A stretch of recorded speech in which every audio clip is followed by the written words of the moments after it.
বাসায় নতুন অতিথি আসলে কার না ভালো লাগে? আমাদের তো ভীষণ ভালো লাগে। তাও যদি হয় নতুন বউ, তাহলে তো কোনো কথাই নাই।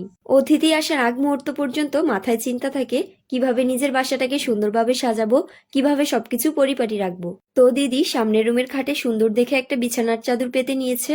আর এই বিছানার চাদরটা আমাদের শাশুড়ি মায়ের অনেক আগের কেনা, কিন্তু দেখো এখনো কি সুন্দর রয়েছে। আসলে আমার মনে হয় যত্নেই সবকিছু সুন্দর থাকে।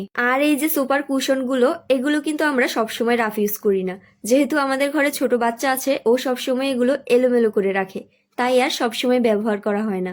আর জানো তো, আমরা যেহেতু বাঙালি, আর বাঙালিরা কাচের জিনিস, সুন্দর চাদর বা ঘরের যাবতীয় সুন্দর সুন্দর জিনিসগুলো উঠিয়েই রাখে। এগুলো একমাত্র মনে হয় অতিথি আসলেই নামানো হয়।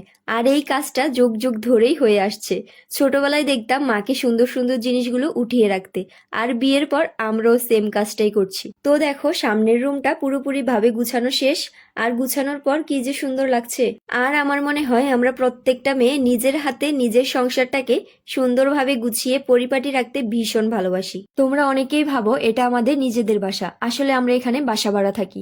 এই কথাটা অনেকবারই ভিডিওতে বলেছিলাম, তবুও তোমরা অনেকেই এসে জিজ্ঞেস করো, তাই আবারও বললাম। আর তোমরা অনেকেই বলেছিলে দিদি রুম ট্যুর দিও। আগেই বলে দেই, আমাদের বাসায় তেমন কোনো দামি জিনিসপত্র নেই, কিন্তু আছে অনেক ভালোবাসা। তাও আজকে যেহেতু বাসাটা গুছিয়েছিলাম, তাই ভাবলাম তোমাদের সাথে ছোট্ট করে একটু শেয়ার করি। তো এই তো ঘর গুছানো শেষে দিদি মেহমানদের জন্য আগে থেকেই শরবতটা গুলিয়ে রেখেছে। আজকে কিন্তু রান্নার দায়িত্বটা বেশিরভাগ আমার উপরেই পড়েছে, আর ঘর গুছানোর সম্পূর্ণ দায়িত্বটা দিদির উপরেই পড়েছে। আর আজকের ভিডিওটা এই পর্যন্তই। আর নতুন বউ আমাদের কে হয়, তাদের জন্য আমরা নিজেদের হাতে কি কি আয়োজন করলাম সবকিছু তোমাদের সাথে পরের ভিডিওতে শেয়ার করব।